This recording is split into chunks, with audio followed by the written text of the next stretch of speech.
Good morning. My name is Azim. And what is your name? My name is Fatih Arif. Okay, and where are you from? I'm from Indonesia. Indonesia. Okay, I would like to ask you a question about English in everyday Indonesian life. Okay, so can we get started? Sure. Okay, so for the first question, in your everyday life, do you use any English words that have a different meaning in Indonesia than in other countries like UK or the US? Yes, but it was not quite useful in everyday life. It's not really used, so it's kind of rare. Okay. So I will give you the examples, which is 3 words. These words is the first word is tape. Tape. Tape. It's meaning for like a strip, or like for what you say, like to gather 2 things. Okay. Right? But if you pronounce it, or the locals want you to spell it slowly, and you misspell it to tape. Tape. Tape is meaning to the traditional food, especially in Java ethnicity. Okay. So it was a rice or like a cassava that fermented. Oh, okay. And the second word is cost. Cost. You might hear it COST, right? COST, yes. But if you say it to the local people, and they are understand it as KOST, it has no meaning in English, but it was meaning to a dormitory. I see. You are borrowing a room from a stranger people. Oh, okay, I see. And the last word is a station. If you are not specifically says what station, like gas station or bus station or airplane station, you just say station. It was more referring to stasiun in Indonesia. It only means one, which is train station. I see. Okay, thank you. That's interesting. Okay, for the next question, are there any Indonesian words that are often blended into English when you speak? They are rarely blended, but it more lead to how you use the word. So let's the example is 3 words again. It's sorry. Sorry. This one is not blended. It's actually pure English, right? But in Indonesia, we not using SORRY. We instead using SORI. Oh, yeah. So it's not blended. It's just we using the English inside of this language. And the second example is let's go. Let's go. This one is morely used because it was easy to say. Because if we say ayo or okay guys, it's kind of 2 phrases, right? Two words. So instead of using these words, we using let's go. It's just more simple, and it can be understandable by other ethnicity as well. Okay. And the last one is the awkward. This has no meaning it has a meaning in Indonesia, like canggung. Canggung. But if you try to speak to other people and you say canggung, it's kind of not, you cannot hear it, right? So instead of using canggung, we're using awkward. Oh, I see. Okay. Yeah. Thank you for sharing. Yeah. That's interesting.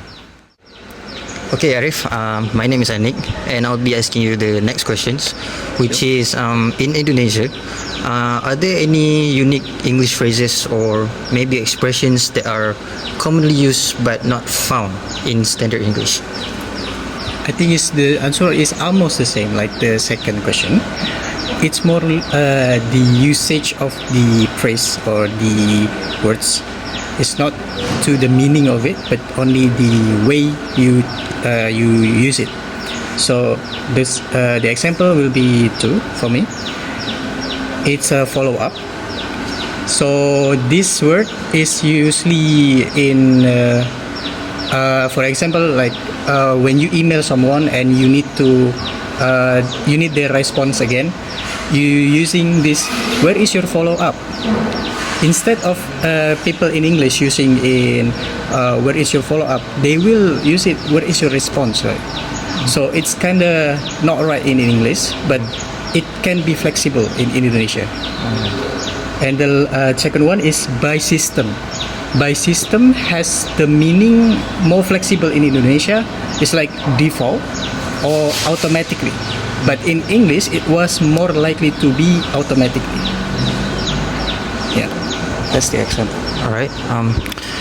Thank you. And for the next one, do Indonesian create or shorten English words like in creative ways? Maybe like slang or abbreviations. Yeah, we do, and it was almost likely like the whole world is used as well. The first example is OTW. OTW, on the way. On the way. I think Malaysian also use it. Yeah. It was, but we instead using on the way. Instead, we using OTW, just OTW. OTW. So we say it not OTW, OTW, OTW. Oh. So we say it OTW. And the second example is nego. This is not referring to N words. This is referring to negotiation. So we just shorten it to nego. When you want to buy something and you want to more cheaper price, saya boleh nego nggak? This word is more effective use and flexible to use. Like you can use it nego in almost every sentence in pricing. And the third one is this is recognized by whole words. Is WFH, work from home. So yeah, it's same as the OTW. It was using WFH. We just said WFH instead of using work from home. So it's just more faster, right? So it was the examples. Wow. Okay. Thank you, Arif. It is really interesting. Thank you for sharing that with us too. So Arif, my name is Ahmad Daniel, and I'm going to ask you the next question. Sure. So how do younger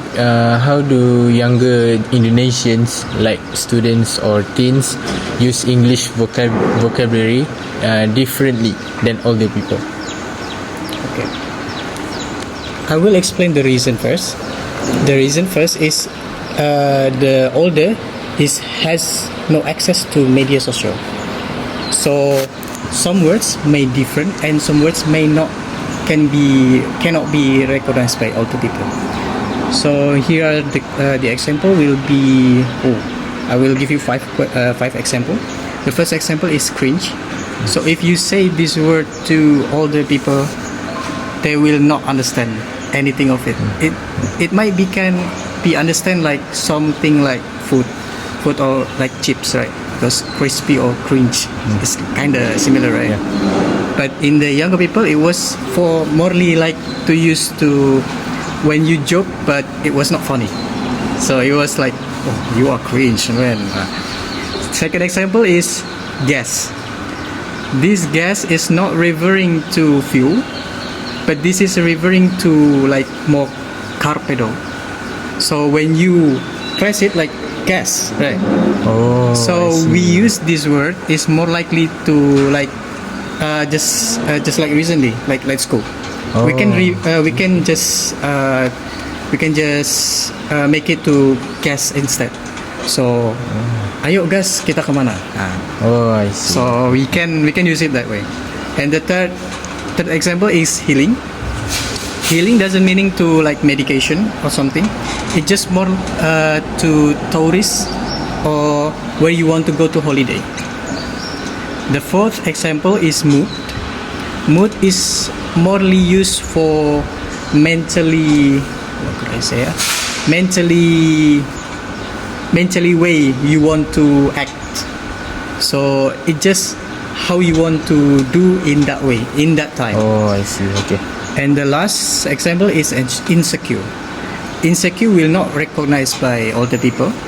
It just might be recognized by people that born in 2000, which is millennial, right? Millennial and Gen Z. So if you talk insecure to older people, they will not understand. Okay. For the next question, are English words used in advertisement or social media in ways that reflect Indonesian culture or humor? For Indonesian culture, it not reflects, but it was more reflects to technique of marketing. Because it was catching everybody's eyes. If we use English, it's like more educated, right? So there is a same example for of the slogan itself. It was ngopi dulu biar nggak lost. So the English word is only lost. Oh, okay. But this lost, L-O-S-T, is likely flexible again. It can be L-O-S-T, it can be L-O-S-S. I see, So it I see. can refer to you are losing, you are dropping, you are... So just ngopi first. And the second slogan is, this is the most commonly used. Beli satu, free satu. So this is like marketing technique, right? So if I was seeing this, this is very catchy, and I was also taking the offer. Yeah. So that was the slogan, and that was the use English on advertisement in Indonesia. Okay. Thank you, Arif. That is interesting. So I'm Haras and I'm going to be asking you the last questions. So for my first question, has globalization changed how people in Indonesia use English? For example, through the internet and movies. Of course, it was changing like as I said before. The older people doesn't recognize what the youngster says. So there is also the example for like movies, we're using spoiler, but this is also flexible again. This is not only for a movie. Don't spoiler this plot. Don't spoiler the plot twist. We instead can use it. The example, if I were want to take an exam, and my friend is already taken an exam, and he want to tell me what is the question. Instead of using don't tell me, I was using don't spoiler. So it was flexible. And then the second example is ghosting. The first I was recognized this ghosting means, I was quite surprised, because I think ghosting at the first it was like jump scare.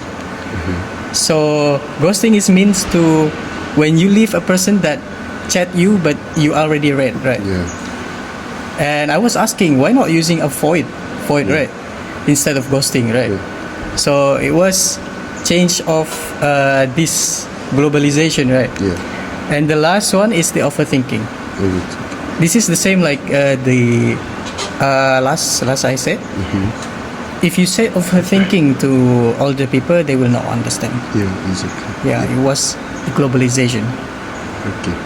And for my last question is, do you think the way English is spoken in Indonesia could be confusing for foreigners who are used to standard English? Very, because we have a diverse ethnicity. The first one is that. The second one is how we used to say the words. For example, we say words same. It could be twice. So let's the context is same but different. Oh, I see. But this same is not meaning to welcome or something, because sama-sama in Indonesia is you're welcome. Yeah. But if you say sama, it's like confirming like it was the same but twice. Oh, I see. So this way can be confusing foreigner, because it was easily to say from Indonesian, but they not understand if it was confusing to foreigner. Okay. Thank you very much. That is all the questions from us, and thank you for joining us today. Thank you very much.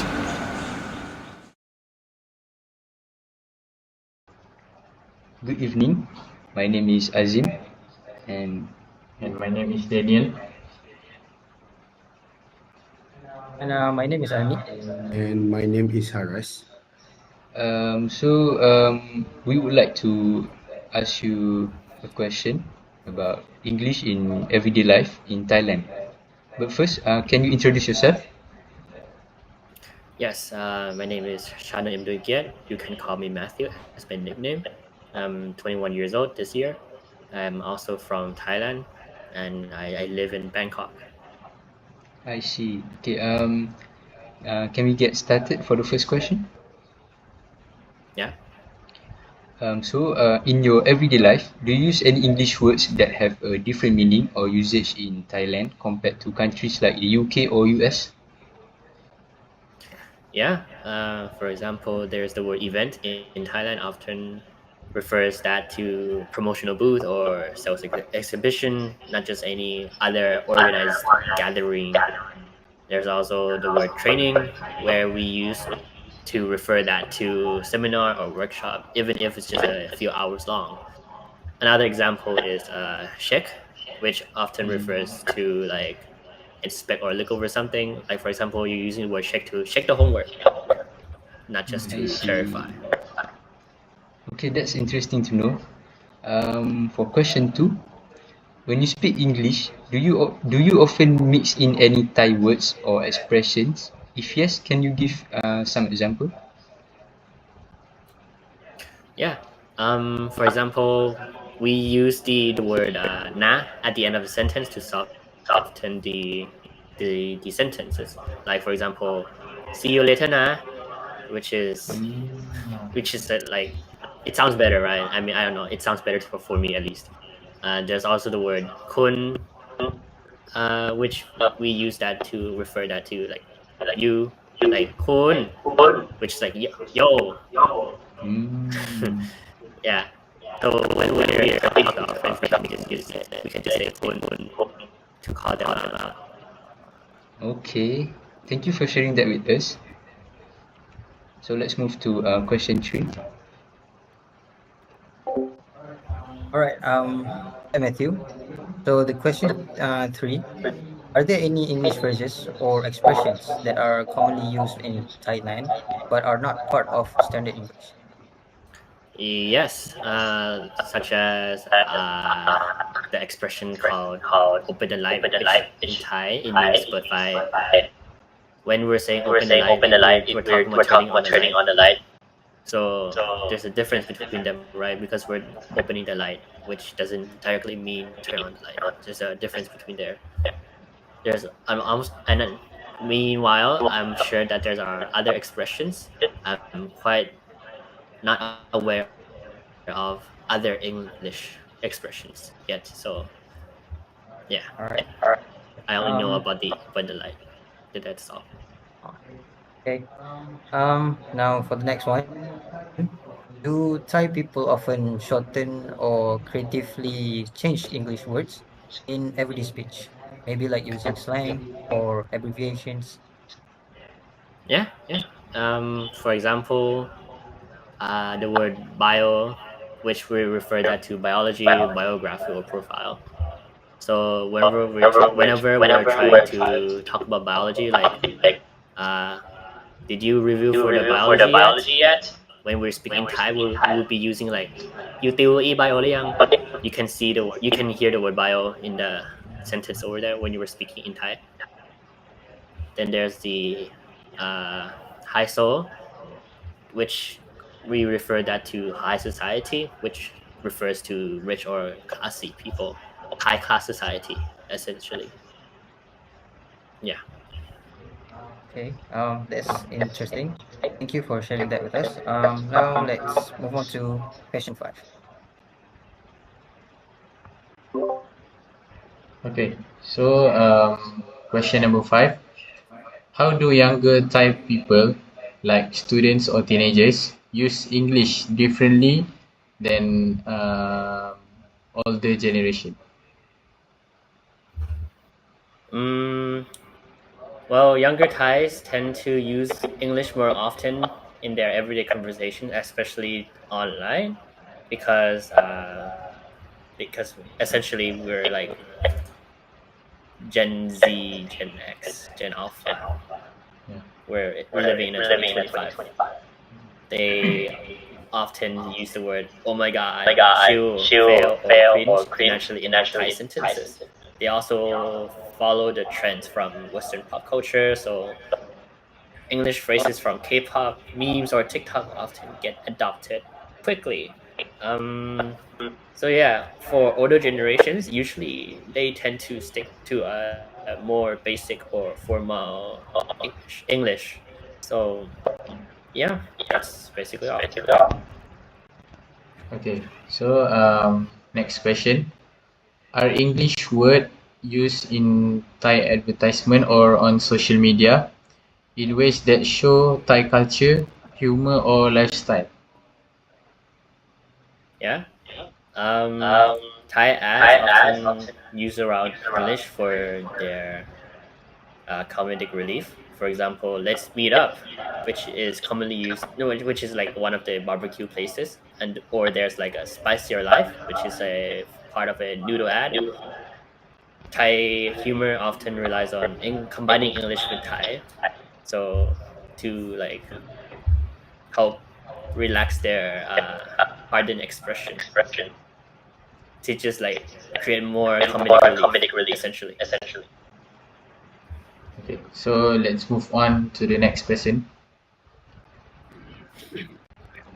So Matthew, I'm just gonna go right through it. Do you think globalization, like the influence of music, internet, and movies, changed how Thai people use English? Yeah, like because of Netflix, YouTube, TikTok, or gaming, more Thais are exposed to casual slang English ish. Words like bro, sus, no cap, slay, or vibe, which are like very common usage English to younger people. People also try to imitate how native speakers talk on online, especially in fandoms, gaming, or when watching celebrities or influencers online. Yeah. And for my last question, could the way English is spoken in Thailand sometimes be confusing for foreigners who are used to native English varieties? Yeah. Well, technically, it's sometimes because Thai people often use the word like "I go eat first, nah," or "You understand me, right?" which are Thai instructors. Mm, there's also more that I can bring. It's just that I'm not sure if they mean the same thing. So yeah, that will be it for me. It's okay, Matthew. Thank you so much for spending your time with us this evening. We'd like to thank you, and I guess that's all from us. Yeah. Thank you. Thank you, Matthew.